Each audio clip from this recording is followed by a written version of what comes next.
전능하사 천지를 만드신 하나님 아버지를 내가 믿사오며 그 외아들 우리 주 예수 그리스도를 믿사오니 이는 성령으로 잉태하사 동정녀 마리아에게 나시고 본디오 빌라도에게 고난을 받으사 십자가에 못 박혀 죽으시고 장사한 지 사흘 만에 죽은 자 가운데서 다시 살아나시며 하늘에 오르사 전능하신 하나님 우편에 앉아 계시다가 저리로서 산자와 죽은 자를 심판하러 오시리라.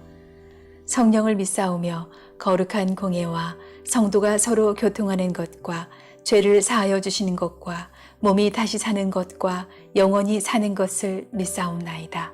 아멘.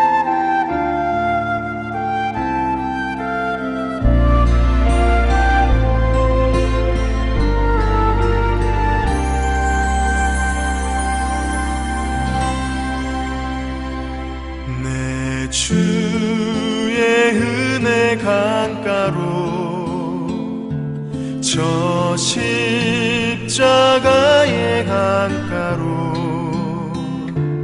내 주의 사랑 있는 곳 내 주의 강가로 내 주의 은혜 강가로 저 십자가의 강가로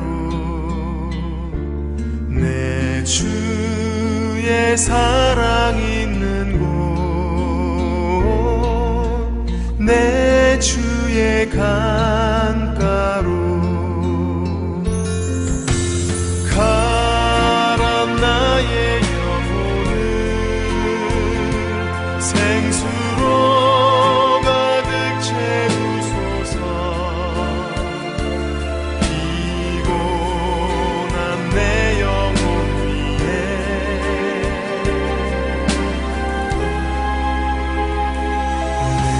주의 은혜 강가로 저 십자가의 강가로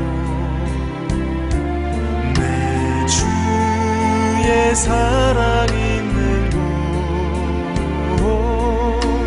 내 주의 강가로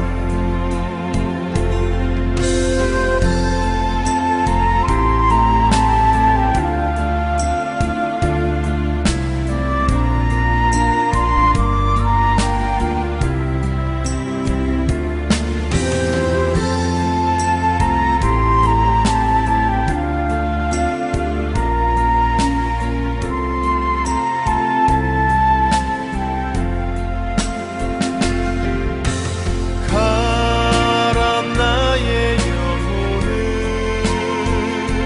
생수로 가득 채우소서 피곤한 내 영혼 위에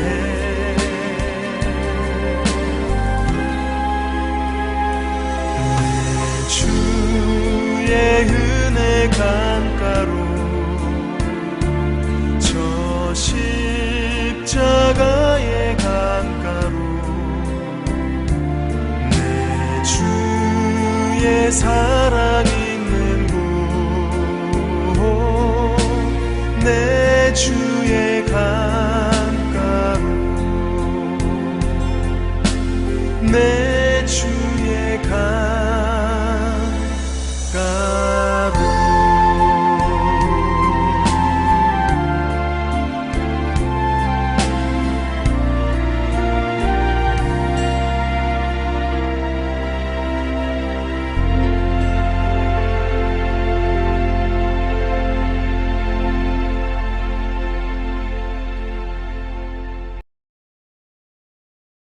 바로를 섬기기 시작할 때에 그의 나이는 30살이었다. 요셉은 바로 앞에서 물러나와서 이집트 온 땅을 두루다니면서 살폈다. 풍년을 이룬 7해 동안에 땅에서 생산된 것은 대단히 많았다. 요셉은 이집트 땅에서 7해 동안 이어간 풍년으로 생산된 모든 먹거리를 거두어들여 여러 성읍에 저장해 두었다. 각 성읍 근처 밭에서 나는 곡식은 각각 그 성읍에 쌓아두었다. 요셉이 저장한 곡식의 양은 엄청나게 많아서 마치 바다의 모래와 같았다. 그 양이 셀 수 없을 만큼 많아져서 기록을 중단할 수밖에 없었다. 요셉과 온의 제사장 보디베라의 딸 아스낫 사이에서 두 아들이 태어난 것은 흉년이 들기 전이었다. 요셉은 하나님이 나의 온갖 고난과 아버지 집 생각을 다 잊어버리게 하셨다 하면서 맏아들의 이름을 므낫세라고 지었다. 둘째는 내가 고생하던 이 땅에서 하나님의 자손을 번성하게 해주셨다 하면서 그 이름을 에브라임이라고 지었다.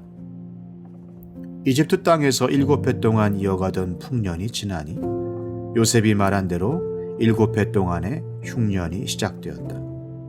온 세상에 기근이 들지 않은 나라가 없었으나 이집트 온 땅에는 아직도 먹거리가 있었다.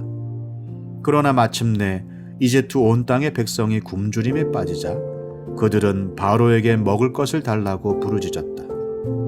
바로는 이집트의 모든 백성에게 요셉에게로 가서 그가 시키는 대로 하여라 하였다. 온 땅에 기근이 들었으므로 요셉은 모든 창고를 열어서 이집트 사람들에게 곡식을 팔았다. 이집트 땅 모든 곳에 기근이 심하게 들었다. 기근이 온 세상을 뒤덮고 있었으므로 다른 나라 사람들도 요셉에게서 곡식을 사려고 이집트로 왔다. 시작과 기원의 책 창세기.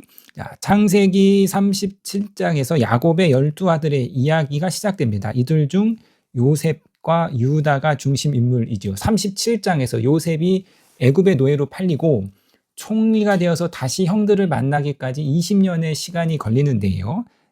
38장은 그 20년 동안 유다의 이야기를 말해주고 있고 39장에서 41장은 그 20년 동안 요셉이 어떠한 삶을 살았는지 보여주고 있습니다. 그리고 이제 42장에서 형들과 요셉이 만남으로써 두 이야기가 다시 하나가 되는데요. 자, 42장에서 요셉이 형들을 만나기 전에 먼저 하나님이 요셉에게 한 가지를 행하십니다. 야곱이 형 에서를 만나기 전에 먼저 야복강에서 하나님과 씨름을 하고 하나님이 야곱을 이스라엘로 새롭게 하셨던 것처럼 하나님이 요셉이 형들을 만나기 전에 먼저 새 일을 행하시는데요. 요셉을 회복시키십니다. 요셉만큼 상처가 많은 사람이 어디 있겠습니까? 형들로부터 버림을 받았어요. 유기견이라고 하죠. 이 개도 주인에게 2번 이상 버림받으면 그 개가 스트레스를 감당할 수 없다는 거예요. 자, 요셉은 또 보디발의 아내로부터 강간 미수라는 누명을 당했습니다. 억울함, 가슴에 한으로 남죠. 요셉은 감옥에서 잊혀진 존재가 되었어요. 잊혀짐, 실패는 절망의 늪으로 빠뜨립니다. 버림받은가 누명과 잊혀짐의 이 상처 덩어리 요셉을 하나님이 회복시키시는데 만약에 요셉이 회복되지 않았다면 그가 총리가 된 이후에 복수의 칼을 휘둘렀겠죠. 요망한 보디발의 아내를 제일 먼저 숙청하고 술잔을 올리는 시종, 네가 나를 2년 동안 잊어먹어? 그리고 형들을 찾아내가지고 복수의 칼날을 휘둘렀을 것입니다. 그러나 요셉은 사울과 같이 하나님이 주신 축복과 힘과 권력을 미움과 복수에 낭비하지 않았습니다. 요셉은 회복되었는데요. 자, 요셉이 2가지 축복으로 회복되었는데 창세기 41장 51절에서 52절입니다. 요셉은 하나님이 나의 온갖 고난과 아버지 집 생각을 다 잊어버리게 하셨다 하면서 맏아들의 이름을 므낫세라고 지었고, 둘째는 내가 고생하던 이 땅에서 하나님이 이 자손을 번성하게 해주셨다 하면서 그 이름을 에브라임이라고 지었다.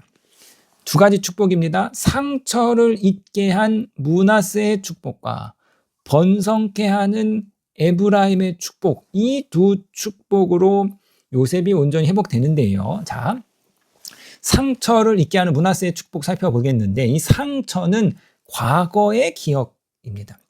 우리에게 힘을 주는 기억을 추억이라 말하고 반대로 우리를 공격하는 기억을 상처라고 말하는데요. 신학자 볼프는 그의 저서 기억의 망각에서 기억이 인간의 정체성의 중심이라고 말합니다. 나는 누구인가? 내가 기억하는 것이 나이죠. 성공의 기억을 가지고 있으면 나는 성공의 정체성을 가지고 살아가는 것이지만 실패의 기억을 가지고 있다면 나는 실패의 정체성을 가지고 살아갑니다. 행복한 기억을 가지고 있으면 나는 행복한 사람이지만 불행한 기억을 가지고 있으면 나는 불행한 사람입니다. 불행한 기억을 가지고 행복한 오늘을 살 수 없고 실패의 기억을 가지고 성공한 오늘을 살 수 없습니다. 과거의 기억이 현재의 삶에 지대한 영향을 미치는 거죠. 자, 마릴린 먼로라는 한 시대를 풍미한 여배우입니다. 정말 많은 것을 가졌는데 그럼에도 불구하고 그녀가 36살의 나이에 수면제 과다 복용으로 사망을 했습니다. 무엇이 그녀의 삶을 그토록 비참하게 만들었습니까? 불행한 기억이죠. 불행했던 어린 시절의 기억, 학대와 폭력을 당했던 그 기억이 모든 것을 다 가진 현재의 그녀의 삶을 무참하게 망가뜨렸습니다. 이처럼 기억이 인간의 정체성의 한 중심입니다. 성경은 그래서요, 기억하라를 반복하죠. 너를 구원하시고 인도하시고 이끄시고 먹이시고 입히신 하나님을 기억하라. 너의 어둠과 실패와 아픔과 상처가 아니라 하나님의 구원을 기억하라. 반복해서 말하고 있습니다. 자, 이 상처의 기억을 대처하는 방법은 두 가지입니다.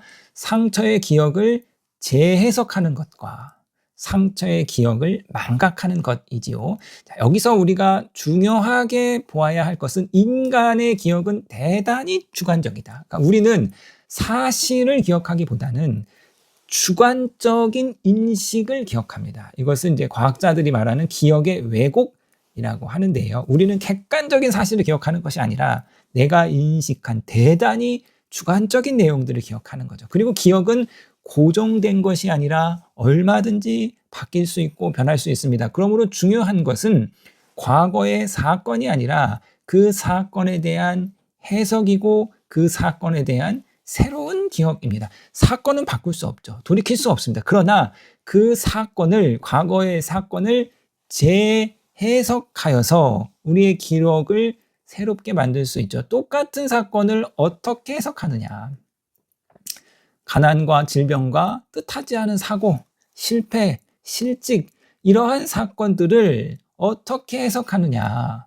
이러한 사건들을 믿음의 관점으로 해석하는 것이 바로 성도의 신앙입니다. 대부분의 사람들은 고난을 불행으로 해석하고 실패를 좌절로 해석하지만, 그러나 어떤 사람들은 고난과 실패에 대해서 다른 해석을 하지요. 돌이켜보니 내 인생에서 가장 힘겨웠던 그 순간들이 나의 삶에 진정한 교훈을 주며 나를 숭고한 일에 전념하게 만들었다. 많은 이 사람들이 한결같이 말하는 거죠.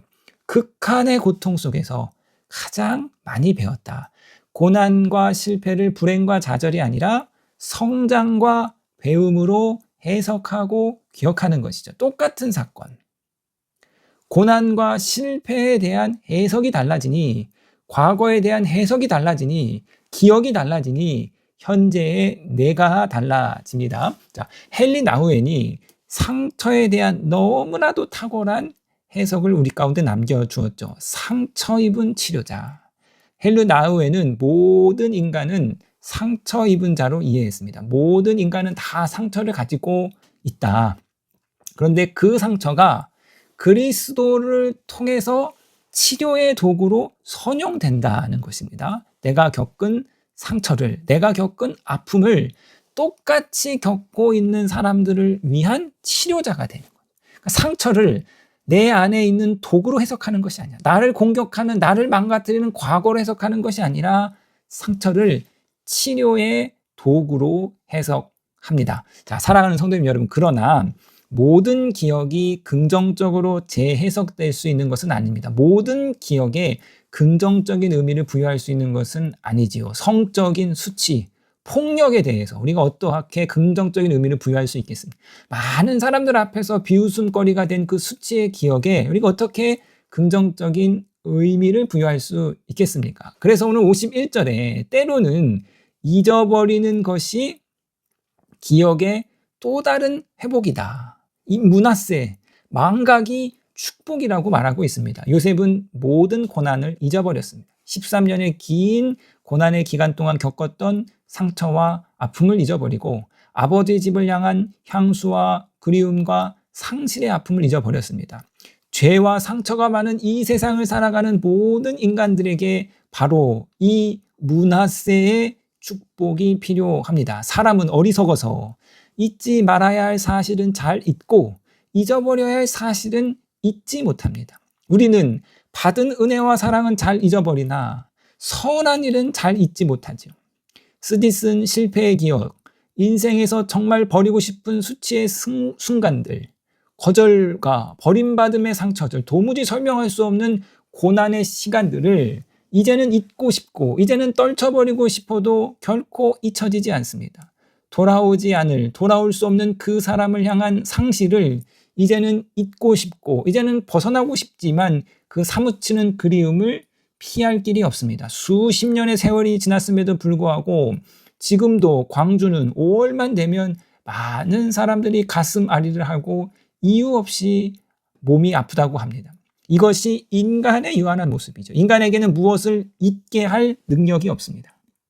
인간은 상처와 아픔과 상실을 망각의 강으로 흘려보낼 능력이 없지요. 단지 그 불행의 기억들을 억압하고 감추어 둘 뿐입니다. 그래서 우리에게 므낫세의 축복이 필요합니다. 이 약하고 험한 세상, 상처 많은 세상을 살아가는 우리에게 우리의 상처를 잊게 하는 하나님의 므낫세의 축복이 필요한데요. 신학자 칼 바르트입니다.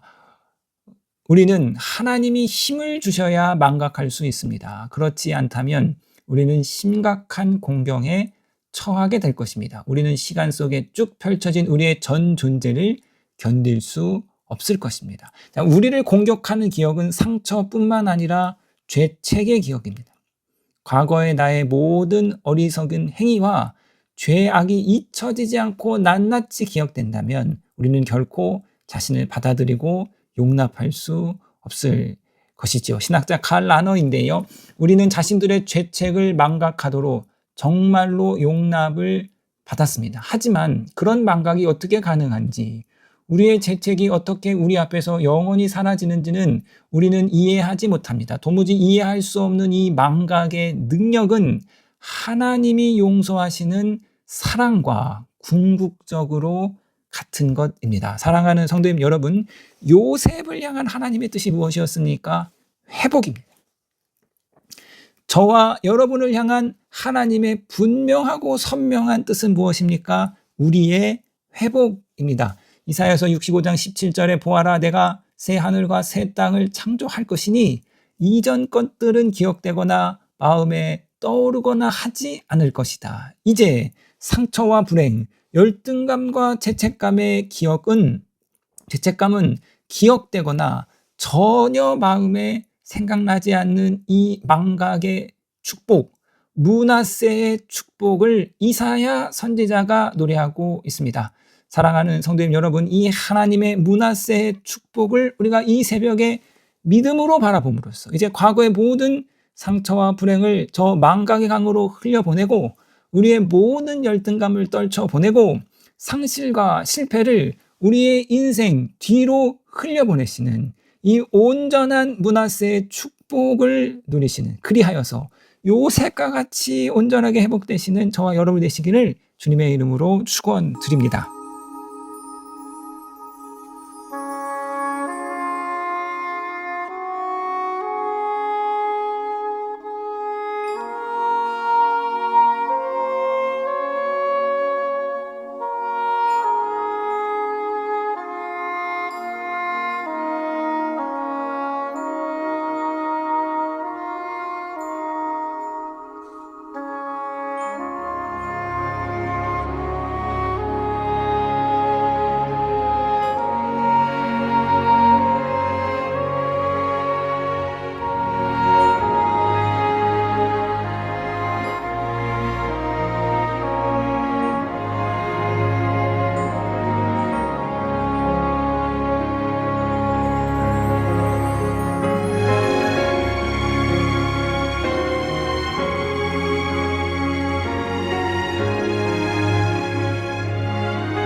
하늘에 계신 우리 아버지여, 이름이 거룩히 여김을 받으시오며 나라에 임하옵시며 뜻이 하늘에서 이룬 것 같이 땅에서도 이루어지이다. 오늘날 우리에게 일용할 양식을 주옵시고 우리가 우리에게 죄 지은 자를 사하여 준 것 같이 우리 죄를 사하여 주옵시고 우리를 시험에 들게 하지 마옵시고 다만 악에서 구하옵소서. 대개 나라와 권세와 영광이 아버지께 영원히 있사옵나이다. 아멘.